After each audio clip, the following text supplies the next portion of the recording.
What's going on, everybody? This is Moose and Brian here from OccupyFantasy.com at OccupyFantasy on Twitter, Instagram, TikTok even, which is pretty awesome, and a whole bunch of other platforms. But we're not here to talk about our social media platform. We're here to talk about a really awesome Saturday NFL DFS slate. I'm Moose, co-founder, also host of tonight's stream at CFB_Moose on Twitter, alongside Brian, co-founder, CEO of Occupy Fantasy, 150 Maxer professional DFS player at Brian Jester FF on Twitter. How's it going, man? Moose, what's happening, bro? It's another Saturday slate. We saw what happened last Saturday with the massive edges that were created, the ownership differences. So I already see some big spots tonight. I'm excited. I'm doing good.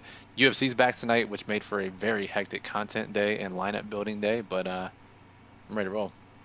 Yeah, absolutely. And I see in the chat here, Josh just got Discord access. So thank you, Josh, for the support. Really appreciate that. Awesome. Go ahead, occupyfantasy.com/Discord. That's how you can join the channel. If you've already joined, awesome. Love you all for that. If you haven't joined, go ahead and check out that link. See how you can get access to our Discord. Doing absolutely fantastic work over there. So, Brian, back to today's slate. The first thing that popped out of me when I was reading the article and I helped out with the article obviously a little bit here and there is it's a max allocation slate, which we very rarely get, and that makes my ears perk up, eyes all excited. It's going to be a hell of a night, I think. Yeah, dude. So if you read our ultimate guide, our 19 chapter DFS ebook, we talk about the maximum bankroll allocation for slates, the different ranges, and 8% is about the maximum we'll ever do on on one particular slate. And we're recommending that tonight because the edges we see in preseason DFS, what we saw last Saturday, where we think some of the top plays lie tonight. So again, don't get too excited, but maximum 6 to 8% of your bankroll tonight is the largest we'll ever recommend, which shows you the confidence we have in tonight's plays. Yeah, and I don't know how much secret sauce we're going to give away. I'm going to leave that up to you, Brian, since you are the CEO of this whole operation. But I'll just point out here, and you can always tell me if I'm wrong, not wrong, but giving away too much information. But there's a handful of teams that are very thin tonight. That's absolutely what you want to target. And I'll actually throw this question to you it's kind of a loaded question, but how difficult is it to get playing time notes and expectations for all these games that are going on and get finally detailed? Because it's hard, but we did it.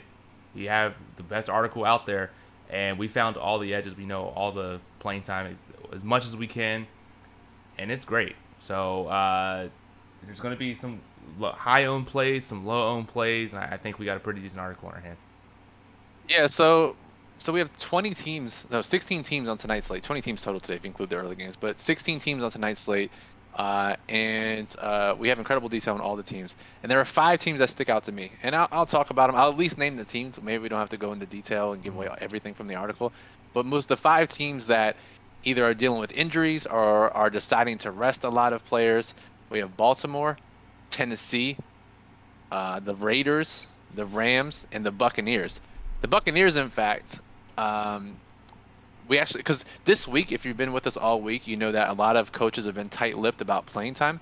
The Buccaneers have actually, thank you, Bruce Arians, said that he's treating this week like the preseason week 4s of years past, which is when we see all the backups play, no starters play.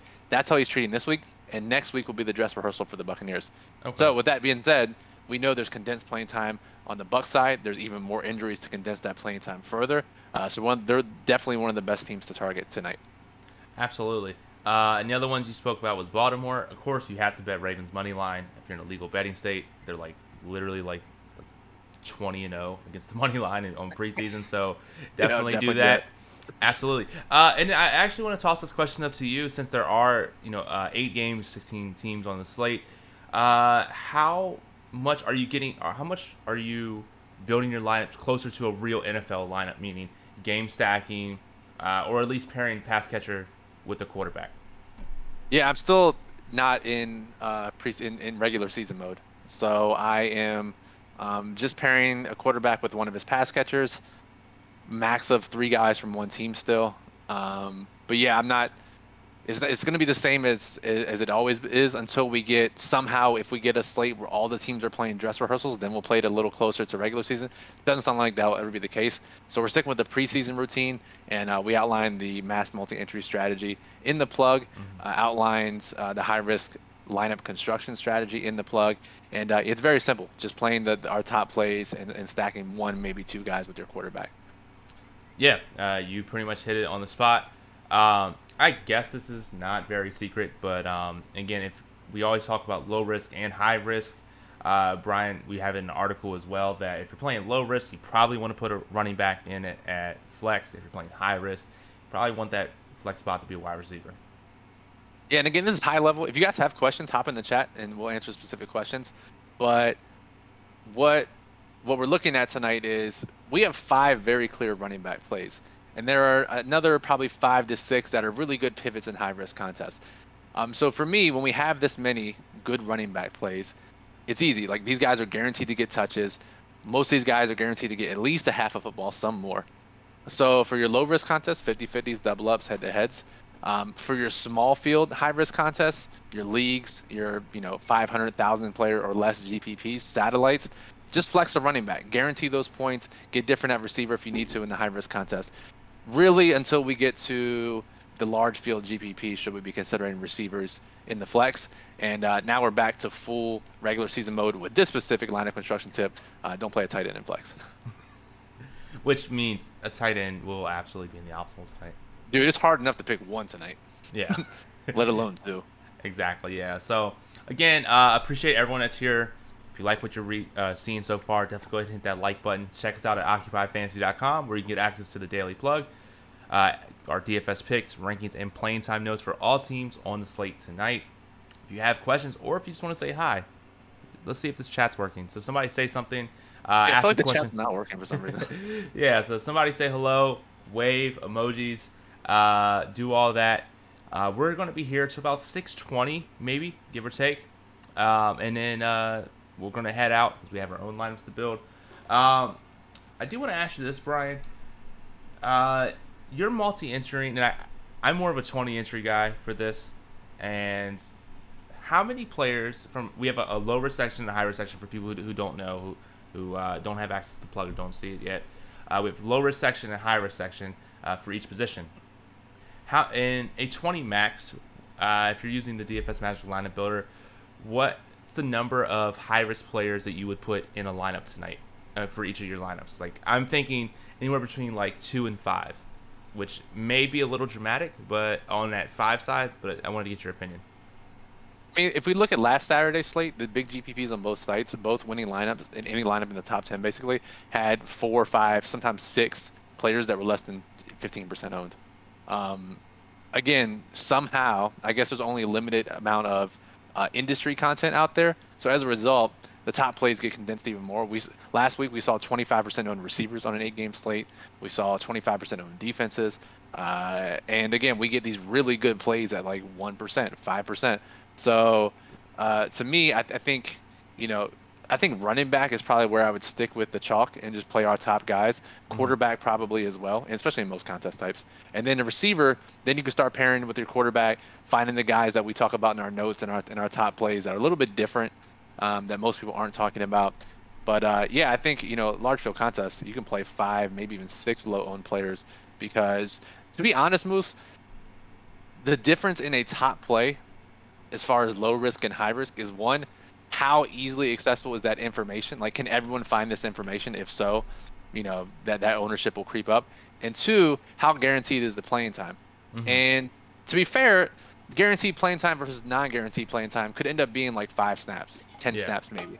And as a result, a lot of the players are in very similar situations, but the ownership does not match or to reflect those situations at all. Yeah, and to give a more concrete example, we might have complete unknown or guaranteed playing time for 2 exact wide receivers of skill level, whether they're on the cut line, studs, whatever, and everyone thinks they're going to play a quarter, but for some reason, this one wide receiver is projected to be 30% owned, the other one's projected to be 1. I mean, you're always going to go with that 1% in a high risk contest every time. I'll give you a very clear example tonight. Right. And Um, again, the playing time is more well known for the one guy. It's a Tampa Bay running back situation. And I see people are in the chat. Thank you for responding because I did set up this video, so there was a very high chance that I messed it up. So I'm glad to see the chat is working. So, but yeah, so if you look at Tampa Bay's running backs tonight, they said they're treating this as a preseason Week 4 game. Ronald Jones and Leonard Fournette will not play.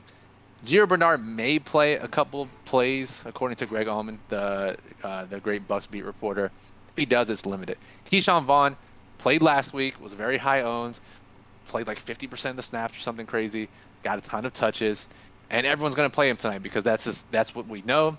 Beat reporters have said he's going to get more opportunity tonight. There's no choice.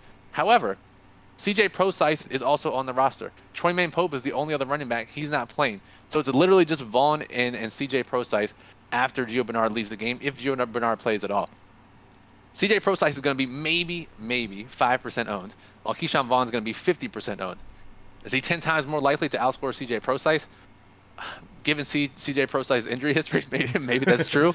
But again, we get a guy who's going to play at bare minimum 1 quarter, could play up to a half at running back at 5% owned on a team that's depleted. So that's a perfect example to me for a high risk pivot. And we have that, and I think that's more clear, especially at the receiver position when we have a teammate who's going to go way lower owned, despite playing similar amount of time as the guy that everyone's on. But Moose, I think the big thing is too, now we have a data point. We talked about this on Thursday, I think, or Friday. There's a data point, Week 1.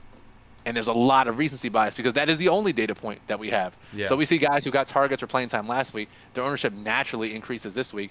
We could play their teammates that either didn't score that much or expected to play more than people think about this week. Exactly, yeah. You pretty much knocked that on the head. And Sean here is in the chat, says, what's up, fellas? Thanks for this tonight. Absolutely. We do this for you all to try and help you all win as much money as possibly can. It's an awesome feeling when we see those screenshots of people. Even if it's just 2xing your entry fees, that's still great. That's amazing. We'd love to see that. So glad that everyone is here. And again, if you have questions about specific players or high-level content, now's the time to ask. Just a quick detour, Brian. I will say, speaking of high-level game talk, that chat we had in the MLB channel the other day wasn't about a specific player the entire time for like 2 hours. Yeah. In the Discord, and it's just all high-level game theory, strategy, concept selection. It was absolutely fantastic. Yeah, that's the kind of stuff I like to see. Obviously, most people just want the picks, and we totally understand that, and we try to provide. But seeing that kind of strategy discussion is amazing, and that's where people learn the most. And I think after a slate locks, and especially overnight, a lot of times people wake up the next morning and see all the discussion. That's the best time to get those in. And to me, I think it was a great concrete example of abstract concepts we talk about in the Ultimate Guide, right? A lot of the things we talk about in the Ultimate Guide in the Discord the other night, we got to see specific examples how it was implemented and how people use it. So that alone was worth the price of the Discord admission, which is free, by the way. Yeah, that'll be in the 2022 update of the Ultimate Guide. Just right, random Discord snippets. Right, seriously. Brian with the Y says, would you say the same thing about Rose and Abdullah?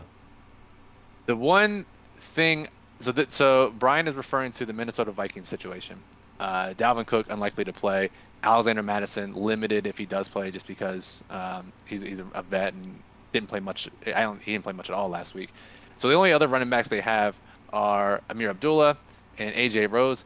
The one difference between Tampa Bay and Minnesota is that Amir Abdullah is a core special teamer for them. He's going to make the team because of his special team abilities. As a result, they're not going to run a core special teamer out there for 70% of the snaps. Abdullah may break a run on his 20%, 25% snap rate, but he doesn't have upside for more playing time just based on his role with the team itself. Yeah, you pretty much hit that on the head here. Wig also has a question here. Says, do you think Peterman gets as much run tonight? He had 99% of the snaps last week. And was a top overall play of ours, somehow still less than 5% owned. I don't think he fits that. I don't think he'll be the 1% or whatever he was last contest. But do you think he gets the 99% snaps?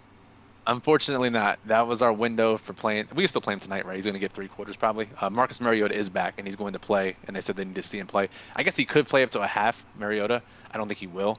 It sounds like Nathan Peterman for 3 quarters. They released their emergency quarterback, Case Cookus. So it literally is just Mariota and Peterman tonight. So we probably get him for 3 quarters, and he's a great play. That's why we have him as a top play. Just trust Huntley's playing time a little more, who is the cover boy tonight. Absolutely, yep. And you see him on screen here. BP has a question. It says, is there any rule to not play more than one running back per team, specifically in low risk? It's a good question. I like that one. Yeah, that's a great question, BP. And again, thanks for being a member here on the YouTube channel. I think on smaller slates it's fine, and in fact, I would even advocate for that sometimes on the 2-game slates, the 3-game slates. Tonight, when we have 8 teams and there are multiple good running backs from different teams, I would try to avoid that whenever possible. So just to say, I would not play 2 running backs from the same team in the same lineup tonight. Yep. Chris, who is one of our writers, says, do you want to mention the Rams punter situation? Yeah, Moose, you're the one who broke that news, at least to us. Like, both their punters are on the COVID list, right? Yeah, both their punters on the COVID list, and the person who's like third string has never punted ever in their career. So I don't know if that means they're going to be going for 4th down a lot more, if they're just going to just risk it with this random dude. So we'll have to see how that turns out. Yeah, so either way, I mean, you could look at it 2 ways. This is either good for Rams offensive players because they may get more opportunities going for on 4th down, or it's good for the opposing defense, who we already like already, because if a team's going for it on 4th down on random parts of the field, more opportunity for turnovers or whatever it may be. So, absolutely, yeah. I do just want to take a quick step back, really quick, to the conversation we were talking about with MLB and contest selection and high-level strategy and stuff. So we talked about our bankroll allocation is between 6 and 8%, which is our max allocation for a weekly sport. What would you recommend, Brian, for how much would you split that between low risk and high risk? And in what contest specifically would you be playing in those types of content, in those low risk and high risk sections? Good question, Moose. And I think this, honestly, we left it a little open because I think this is where it comes down to knowing what type of player you are. If you've been successful in low risk contests in the NFL before, preseason this year, I've played most of it in low risk contests. If you're like me and you have an ROI in the high risk contest or satellite small field, do that. If you haven't, if you're a casual player and you haven't done this type of analysis, I mean, it's tough because there are some, if you look at some low risk contests, right, the double ups, 50-50s, head to heads, there are going to be some pretty sharp lineups just because there is good information on the top plays tonight. So I would probably say like small field GPPs, 100-player leagues on FanDuel, the small, less than 500-player GPPs on DraftKings is probably where I'd have the most allocation tonight because I think that's where we get the most benefit. Absolutely, yeah. And I'm going to throw you just a very quick curveball for that. Would you recommend to spread any of that allocation into either the single game or even the in-game showdowns that they have on DraftKings? Absolutely. I think we have one sentence in the plug about that. The in-game showdowns have been stupidly profitable. I know Hey Sports Fans, one of our prominent Discord members, has been posting screenshots after the 4th quarter and second half contest lock of head-to-heads he's playing against people who are literally filling out lineups of guys who will never play in the second half.